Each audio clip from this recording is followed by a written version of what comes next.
En bas, dans la réception du premier étage, la fête du mariage battait son plein. Il y avait des cotillons, à présent. Le petit René, qui était drôle et agile, menait la farandole à cheval sur un balai. Il savait. Il avait été comique il y a pas longtemps, encore. Il faisait les casinos du midi avec Léontine, sa femme, à présent. Après, il nous a fait une bien bonne imitation de père et de mère Michel qui a perdu son chat. Fallait que tout le monde retrouve son chat chez la voisine, forcément. On se distrayait en somme quand voilà Mabel qui arrive, qui était supposée être au dock, comme d'habitude à ces heures-là, à la trace de son colis. Chut! Qu'elle me fait en rentrant. Il est avec moi. Qui? Et Julien?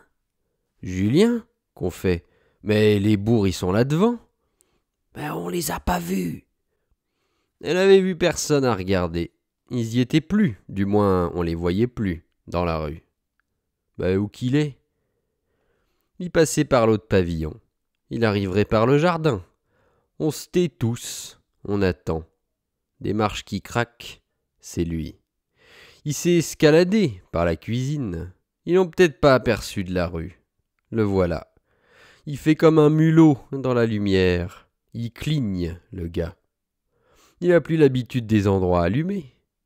Il y a un foyer de charbon à la grille comme en Angleterre qui suinte et qui éclate les boules en brûlant.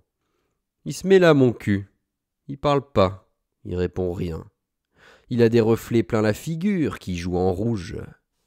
C'est pas la peine qu'on lui demande pourquoi il est venu. Il a suivi l'idée d'aumône. Il a entendu surtout parler du mariage. T'as pas voulu rater la fête, hein? Que lui dit alors Émile, le gringalet. Il se tourne vers lui. Il lève le bras comme pour y en foutre une. Ce qui peut faire moche avec son bandeau. On lui dit pas ce qu'a rapporté Sophie comme incident à la Royale. Tu connais pas un soldat belge? Qu'on lui demande quand même. T'en as pas parlé à un des fois? Soldat belge? Soldat belge? Il cherche dans sa mémoire. Il y en a un. Oui, il y en a un toujours qu'elle a au petit bureau des customs, après l'écluse dans le Dundee. Et je le vois tous les jours, forcément, il passe le tabac. On n'ose pas lui demander si c'est le même Belge. On attendra bien. Sophie est venue à côté de mon cul. Ils s'entendent bien ensemble, on dirait. Je vois Mabel qui est pas contente de ça du tout. Elle apporte à manger. Des sandwichs épais comme des mains entières. Voilà Hugenbitz qui s'est endormi sur le canapé. Il est content aujourd'hui, il a eu des nouvelles de sa famille. On le réveille pour qu'il danse un coup. Il s'y met. Angèle fait signe que je monte. J'y vais avec elle. Je bande un peu, justement. Elle est bien excitée d'en avoir pris une. Angèle, elle en prend rarement, alors ça la met chaque fois en état de grande frénésie. Je vois Sophie, qui est déjà complètement à poil, à même le tapis, par terre. Elles viennent de se frictionner, sûrement. Je crois que c'est Angèle qui fout la volée. L'autre a les fesses complètement rouges. Elle se tortille. Elle devient viciarde, Sophie.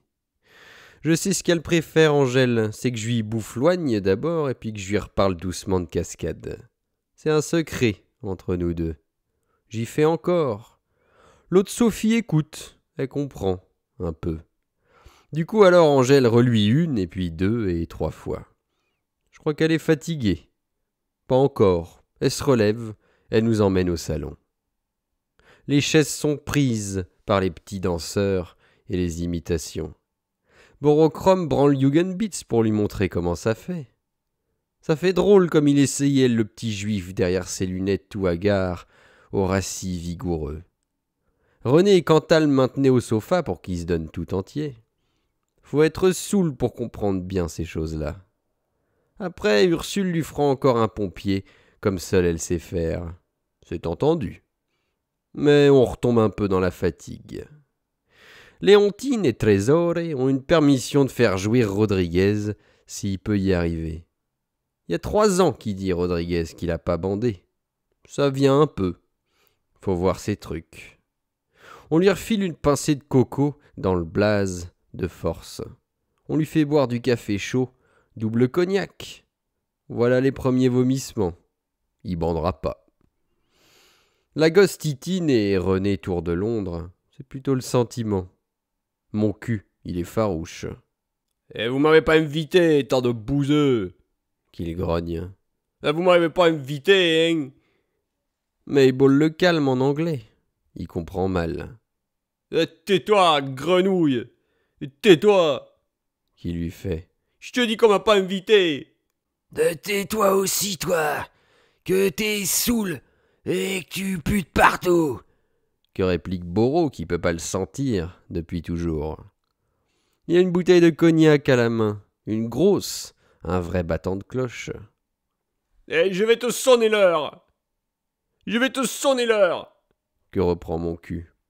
Il se monte d'avoir trouvé ça. Et je vais te sonner l'heure. Je vais te sonner l'heure dans la gueule.